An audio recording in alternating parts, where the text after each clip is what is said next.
नमस्कार प्यारे साथियों। काफ़ी दिन से हमारी क्लास रुकी हुई थी। आज हम उसी क्लास को कंटिन्यू आगे को बढ़ाएंगे। आप यूनिट 4 पढ़ रहे थे। यूनिट 4 में डीसी परिपथ का मतलब नियम पढ़ रहे थे। उसमें हमने काफ़ी चीज़ें पढ़ी हुई भी थी। आप चाहे तो मेरा पिछला वीडियो देख सकते हैं। उसमें हमने ओम के नियम तक पढ़ चुके थे। आज हम पढ़ेंगे किरचॉफ का नियम। किसका नियम पढ़ेंगे? किरचॉफ का। किरचॉफ का नियम होता क्या है? वास्तविक में किरचॉफ के दो नियम होते हैं। कितने नियम होते हैं? दो। एक होता है धारा नियम और दूसरा होता है वोल्टेज नियम। किरचॉफ के जो दो नियम होते हैं, एक धारा नियम और एक वोल्टेज नियम। धारा नियम जो होता है इसे नोड नियम भी कहा जाता है। क्या कहा जाता है? नोड का नियम। और दूसरा होता है वोल्टेज नियम। दो प्रकार से होते हैं। धारा नियम क्या बोलता है? किसी परिपथ में, क्या बोलता है? किसी परिपथ में, किसी परिपथ मतलब होता है सर्किट। किसी परिपथ में जाने वाली एवं आने वाली धाराओं का बीजगणितीय योग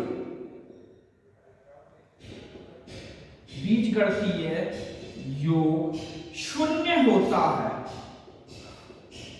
यह आपका कौन सा नियम कहता? धारा नियम कहता। काय का कहता है? किरचॉफ का। किरचॉफ ने दो नियम दिए हैं। एक आपका जो धारा नियम है इसे नोड नियम से भी जाना जाता है।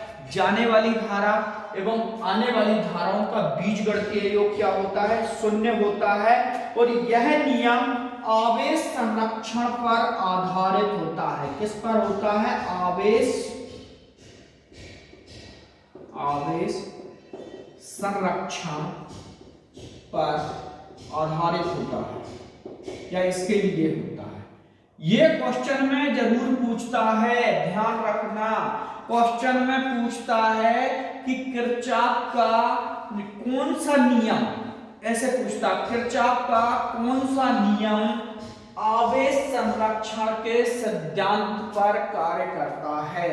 तो हमको पता होना चाहिए कि किरचॉफ का पहला नियम, अब आपको यह भी बता दूं मैं, इसको प्रथम नियम कहते हैं, इसको द्वितीय नियम कहते हैं। कई बार आपको नाम नहीं दिया जाता कि धारा नियम है कि वोल्टेज नियम है। आपसे पूछ लिया जाता है कि किरचॉफ का कौन सा नियम जो है वो ऊर्जा के संरक्षण पर कार्य करता है और किरचॉफ का कौन सा नियम है जो आवेश पर कार्य करता है। तो हमसे पूछ लिया जाता है किरचॉफ का पहला नियम, दूसरा नियम या दोनों नियम या इनमें से कोई नहीं। तो हमको ज्ञात होना चाहिए किरचॉफ है उसके दो नियम है। पहला नियम धारा नियम है, इसको पहला नियम कहते हैं। दूसरा नियम जो है वो वोल्टेज नियम है, इसको द्वितीय नियम कहते हैं। किरचॉफ का जो पहला नियम है वह नियम ये कहता है कि किसी भी परिपथ में जाने वाली धाराओं का, किसी परिपथ में, परिपथ मतलब एक सर्किट ले लो आप, इसमें जाने वाली धाराओं का एवं आने वाली धाराओं का बीजगणितीय योग क्या होता है? शून्य होता है। मतलब जितनी धाराएं आपकी जा रही हैं उतनी ही धाराएं आपकी क्या हो रही? आ रही। मान लो जाने वाली 2 2 और 2 2, तो आने वाली भी 2 2 2 2। इस प्रकार से जाने वाली प्लस आने वाली 2 2 8 आपकी जाने वाली हो रही है तो 8 आपकी आने वाली हो रही है। जब 8 से 8 आप काटोगे तो क्या बनेगा आपका? 0। उसी की बात कर रहा। जाने वाली धाराएं एवं आने वाली धाराओं का बीजगणितीय योग शून्य होता। वो भी कहां? किसी परिपथ में या किसी सर्किट में। सर्किट या परिपथ एक ही चीज है। और यह जो नियम होता है वो आवेश संरक्षण पर कार्य करता है। अब आपको थोड़ा सा बता दूं आवेश क्या होता है। आपने देखा होगा कि इलेक्ट्रॉन जो होता है इस पर मान होता है। इलेक्ट्रॉन जो होता है जिसको हम ई से दर्शाते हैं, इस पर क्या होता है? मान होता है। अब इलेक्ट्रॉन पर मान क्या होता है? तो इलेक्ट्रॉन पर प्लस चार्ज माइनस चार्ज होता है। कौन सा चार्ज होता है? Minus charge. प्रोटॉन पर कौन सा चार्ज होता? प्लस चार्ज होता। और न्यूट्रॉन जो होता वो आवेश रहित होता है। तो इलेक्ट्रॉन पर जो माइनस चार्ज होता है वो कितना होता है, तो 1.6 गुणे 10 की घात माइनस 19, यही कूलाम होता है, कूलाम आवेश। ये जो आवेश है इसी की बात चल रही है, समझ में आई बात। इलेक्ट्रॉन पर चार्ज होता है, कितना चार्ज होता है, 1.6 गुणे 10 की घात माइनस 19 कूलाम आवेश। अब ये जो आवेश है इसी की बात यहां पर चल रही है। आवेश पर ये संरक्षण के नियम पर कार्य करता है, ना इसे आवेश को उत्पन्न किया जा सकता, ना ही इसे नष्ट किया जा सकता। सेम स्थिति है, आपस में दोनों चीजों को रगड़ोगे, एक में प्लस रहेगा एक में माइनस रहेगा, वो रगड़ाएंगे, उनसे इलेक्ट्रिसिटी आने को बढ़ेगी। सिंपल सिस्टम है। अब आते हैं अपन काय पे, वोल्टेज के नियम पे। पहला हमारा हो गया है कौन सा, धारा नियम। अब हम समझेंगे वोल्टेज नियम क्या होता है। द्वितीय नियम है हमारा वोल्टेज का नियम। ये हमारा किरचॉफ में जो वोल्टेज का नियम है वो क्या बोलता है, तो किरचॉफ में जो वोल्टेज का नियम है यह हमारा बोलता है, जो वोल्टेज नियम जिसको कहते हैं, इसको द्वितीय नियम के नाम से भी जाना जाता है। किरचॉफ के द्वितीय नियम अनुसार किसी बंद परिपथ में विद्युत वाहक बल तथा परिपथ में वोल्टता पात का बीजगणितीय योग शून्य होता है। क्या बोल रहा है, किसी बंद परिपथ में किसी बंद परिपथ में, अब आपसे क्या कह रहा है कि विद्युत वाहक बल तथा परिपथ में वोल्टता, विद्युत वाहक बल ईएमएफ तथा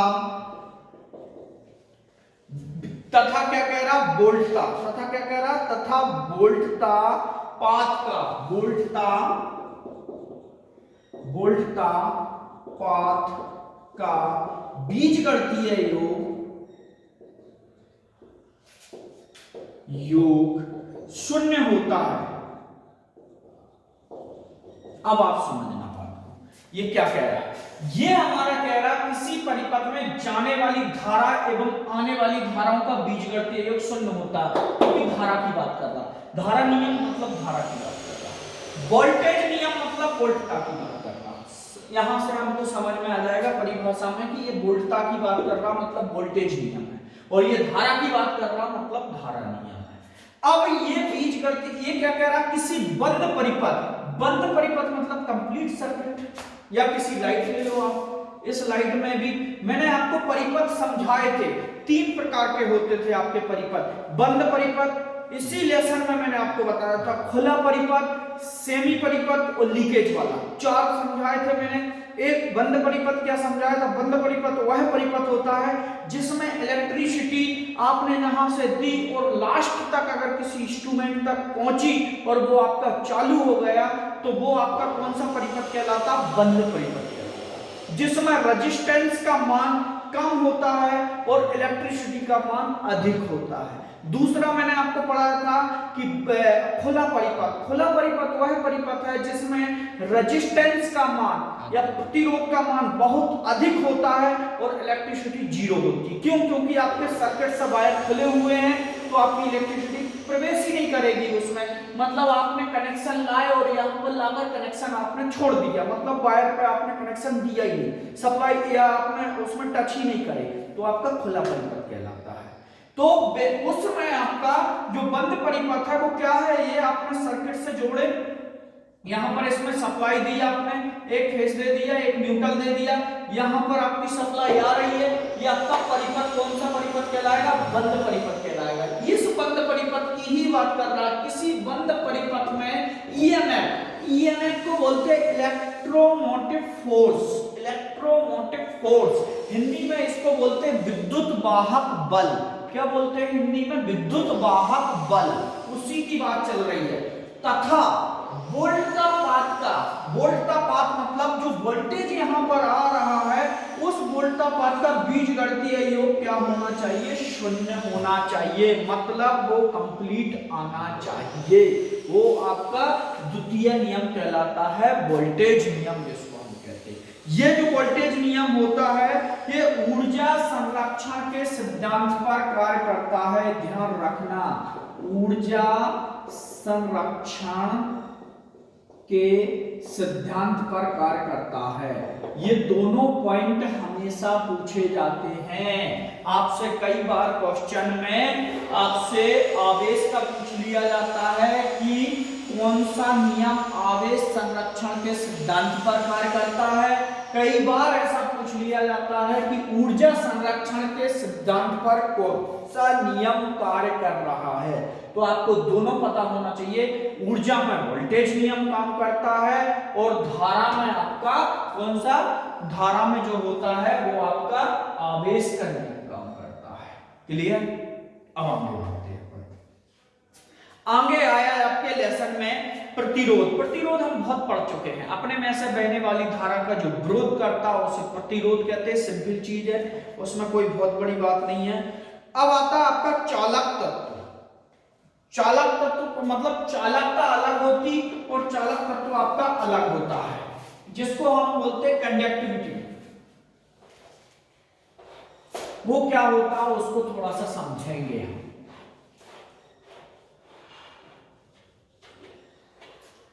नींद तो नहीं आ रही आप लोगों को?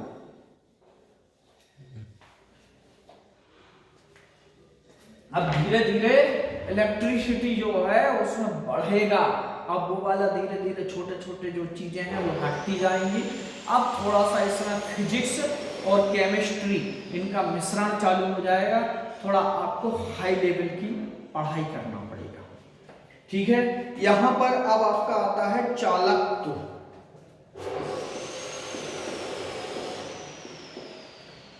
ये जो होता है ये क्या होता है? ये चालकता को सुगमता प्रदान करता है। चालक को सुगमता प्रदान करता है। कौन? चालक। अब कैसे सुगमता प्रदान करता है?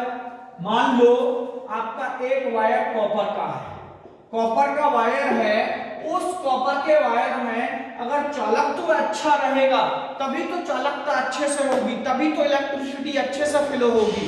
अगर इसी की जगह लोहे का ले लूं तो उसकी चालकता तो क्या हो गई? कम हो गई। क्या हो गई? कम हो गई, तभी तो उसमें इलेक्ट्रिसिटी कम फ्लो होगी। वही आपका चालक तत्व कहलाता है।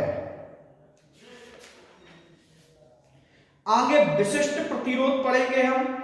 विशिष्ट प्रतिरोध प्रतिरोधकता या विशिष्ट प्रतिरोध को P से दर्शाते हैं। विशिष्ट प्रतिरोध पदार्थ को प्रकृति तथा तापमान पर निर्भर करता है, मतलब और इसकी इकाई हमेशा ओम मीटर होती है। ध्यान रखना, विशिष्ट एक क्वेश्चन में जरूर पूछता है विशिष्ट प्रतिरोध की इकाई मतलब यूनिट क्या होती है? पहला क्वेश्चन। दूसरा क्वेश्चन है, अभी समझ में आ जाएगा आपको, प्रतिरोध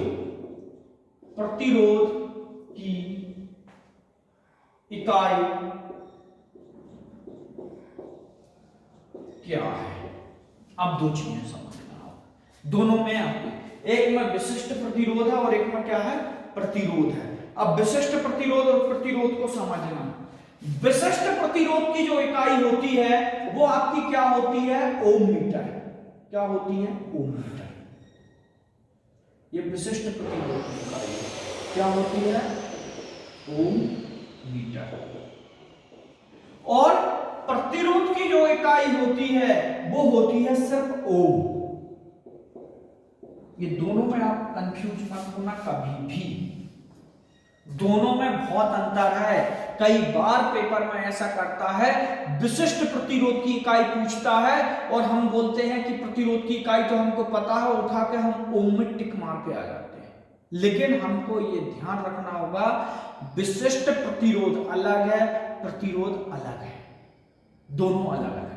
विशिष्ट प्रतिरोध आपका उसकी इकाई ओम मीटर होती है और प्रतिरोध की इकाई सिर्फ ओम। आगे बढ़े, आगे आते हैं अपन किस पे? विशिष्ट चालकता। अब चालकता हो गई, अब विशिष्ट चालकता हो गई। विशिष्ट चालकता विशिष्ट प्रतिरोध के व्युत्क्रम होती है। व्युत्क्रम मतलब उसके उल्टी जैसे होता है। इसे सिग्मा से निरूपित किया जाता है। सिग्मा इस तरीके का होता है, उससे क्या किया जाता है, निरूपित किया जाता है। किसको? विशिष्ट चालकता को। इससे ज्यादा कुछ नहीं पूछता है। अब आते हैं अपन आगे को। आगे आपका इंपॉर्टेंट है पावर। पावर मतलब शक्ति। आज अपन इस यूनिट को कंप्लीट करके ही वीडियो बंद करेंगे। थोड़ा सा और रह गया जो इंपॉर्टेंट नहीं है, तो थोड़ा थोड़ा करके अपन देख लेते हैं। ठीक है। शक्ति, कार्य करने की दर को शक्ति कहते हैं। इसे P से जाना जाता है। शक्ति, शक्ति मतलब पावर।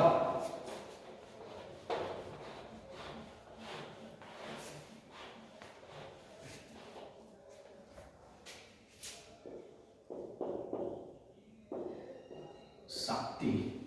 अब शक्ति होता क्या है? पावर। जो पावर होती है वो क्या है? कार्य करने की दर को क्या कहते हैं? शक्ति। कार्य मतलब मैं आपको पढ़ा रहा हूं, ये क्या है? कार्य, क्रिया है। यही आपकी क्या होती? शक्ति। किसी चीज को मैं खींच रहा हूं, वो भी आपकी क्या है? शक्ति है। ये सारी चीजें क्या होती हैं? शक्ति होती है। याद रखना, इसमें से मेन इंपॉर्टेंट पूछा जाता है। इसका सूत्र क्या है? तो P बराबर WT। P बराबर W/T। T मतलब हो गया समय, वो W मतलब हो गया आपका जो आपका वाट लगता है वो, और P मतलब हो गया आपका शक्ति। तीनों चीजें आपकी हो गई क्लियर। इस समय आपका जो मेन रहेगा वो रहेगा यह है क्या? कई बार पेपर में पूछता है शक्ति क्या है, ध्यान रखना। आंसर में लिखना अदिश राशि। अदिश राशि ये आप लोग एक रफ कॉपी में या इलेक्ट्रिसिटी की कॉपी में इनका वो बना लिया करो, जो मैं आपको बताता हूं। पेपर में बहुत पूछता है शक्ति क्या है, तो उसकी परिभाषा तो लिखना नहीं है कि कार्य करने की दर ये वो। आपको इलेक्ट्रिसिटी में टिक वाले क्वेश्चन आते हैं, तो वो टिक वाले क्वेश्चन में आपको लिखना है अदिश राशि है। कई बार पूछता सदिश राशि है, अदिश राशि है, दोनों है या इनमें से कोई नहीं। तो आपको पता होना चाहिए शक्ति एक अदिश राशि है। शक्ति का मात्रक जूल प्रति सेकंड होता है। शक्ति का मात्रक जूल प्रति सेकंड होता है। ध्यान रखना क्या होता है? जूल प्रति सेकंड होता है या वाट होता है। या वाट में भी मापते हैं शक्ति को। ये देखो आपको लिखवाया क्या होता है? शक्ति का मात्रक जूल प्रति सेकंड। दूसरी चीज, शक्ति को वाट में भी मापा जाता है। इसके बाद में शक्ति का जो सूत्र है वो मैंने आपको बता दिया, P बराबर V/I। P बराबर V/I। इसके द्वारा इसको ज्ञात किया जाता है। इससे आप आगे को बढ़ जाते हैं। अब थोड़ी सी कुछ इंपॉर्टेंट चीजें मैं आपको लिखवा रहा हूं, जो चीजें आपको हमेशा आएंगी, ध्यान रखना। पेपर में कई बार पूछता है ये सब चीजें, क्योंकि अपन जो तैयारी कर रहे हैं वो पेपर के हिसाब से भी करते जा रहे हैं, तो उसमें शक्ति में ही आपकी इंपॉर्टेंट चीज आती है। जैसे नंबर एक चीज है आपका 1 किलोवाट। 1 किलोवाट ये नंबर एक है। नंबर दूसरा आपका है 1 HP। 1 HP। नंबर तीसरा है आपका, ये भी आपका 1 HP। दोनों अलग अलग वाट उसमें रहेंगे, 1 HP। चौथी चीज है आपकी इंपॉर्टेंट, वो है 1 किलोवाट। अभी आप बोलोगे ऊपर पढ़ा है, मैं आपको ब्रिटिश और मैट्रिक प्रणाली में बताऊंगा। 1 किलोवाट। पांचवी चीज है आपकी, वो है आपकी 1 किलोवाट, फिर है आपका 1 किलोवाट। अब इनकी कुछ गणनाएं दी हुई हैं, याद रखना, ये हमेशा याद रखने लायक रहता है। 1 किलोवाट बराबर कितने वाट होता है? 1 किलोवाट बराबर कितने वाट होता है? ये आपका 1 किलोवाट है, किलोवाट बोलते हैं। अब इसके बराबर कितना वाट होता है, तो आपकी बुकों में देख लेना, इसमें भी लिखा हुआ है 1000 वाट होता, जबकि ऐसा नहीं होता। आपका 1 किलोवाट मतलब होता है, करेक्ट अगर मान देखें तो 1027 वाट होता है। 1 किलोवाट मतलब कितना होता है, 1027 वाट। इसमें आपकी बुक में 1000 वाट लिखा है, लेकिन वो परफेक्ट नहीं है। अगर 1000 भी आता तो आप टिक लगा सकते हो, कई बार वो परफेक्ट वो भी नहीं लिखते पेपर वाले। दूसरा, 1 एचपी बराबर कितना होता, तो 1 एचपी बराबर एक में होता 746 और एक में होता है 735.5। अब आप मुझे बताइए दोनों अलग अलग कैसे हैं। ये जो है ये ब्रिटिश प्रणाली है, इसको हम कौन सी प्रणाली, ऊपर वाली 746 जो है वो कौन सी प्रणाली है, ब्रिटिश प्रणाली है। और दूसरी कौन सी है, मेट्रिक प्रणाली है। ये मेट्रिक प्रणाली है, ये ब्रिटिश है और ये मेट्रिक प्रणाली है। तीसरी चौथी चीज पे आ गए 1 किलोवाट।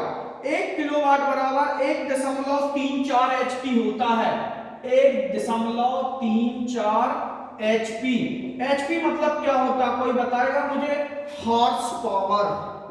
हॉर्स पावर याद रखना, आप जो घर में मोटरें लेकर आते हो तो आप कई बार बोलते हो 5 एचपी की है, 10 एचपी की है, 4 एचपी की है, वो उन्हीं की बात कर रहा है। अगर आपको एचपी में मिल गया कि 3 एचपी की मोटर है तो आप उससे लगभग ये मान के चलो कि 3 एचपी की अगर मोटर है तो वो 4 किलोवाट के आसपास का लोड ले रही है, क्योंकि किलोवाट को ही हम जब वाट में आएंगे तभी तो हम इलेक्ट्रिसिटी की गणना कर पाएंगे। आगे आपका है, ये जो है वो ब्रिटिश प्रणाली में है, ब्रिटिश प्रणाली में है। और ये जो आगे पढ़ेंगे हम 5वें नंबर का 1.36 एचपी, ये हमारा है, ये हमारा मेट्रिक प्रणाली है। कौन सा प्रणाली है, मेट्रिक प्रणाली में, ये मेट्रिक प्रणाली में। सारी चीजें हमारी हो गई। इसके बाद अब आते हैं हम ऊर्जा पर। ऊर्जा मतलब एनर्जी। एनर्जी में ये हमारा यहां हो गया, एनर्जी में कार्य करने की क्षमता को ऊर्जा कहते हैं। इसे ई से व्यक्त किया जाता है, इतना इंपॉर्टेंट नहीं है। ऊर्जा का मात्रक जूल या वाट सेकंड है, बस इतना ध्यान रखना। ऊर्जा का मात्रक वाट एवं जूल है, बस। ऊर्जा का कुछ आगे याद रखने की जरूरत नहीं है क्वेश्चन में, बस। ऊर्जा क्या है, तो ऊर्जा जो है वो कार्य करने की क्षमता ऊर्जा कहलाती है। इसका मात्रक क्या होता है, तो मात्रक होता है वाट एवं जूल, दो में मतलब जो दोनों ही चीजें हो सकती हैं, ठीक है। बाकी इसके अलावा कुछ ऐसा इंपॉर्टेंट नहीं है, अन्य मात्रा कुछ नहीं है। एक, हाँ, 1 किलो कैलोरी बराबर कितने जूल होता। कई बार ये 2-3 चीजें पूछ लेते हैं, तो वो 2-3 चीजें मैं आपको नोट करा देता हूं ऊर्जा में।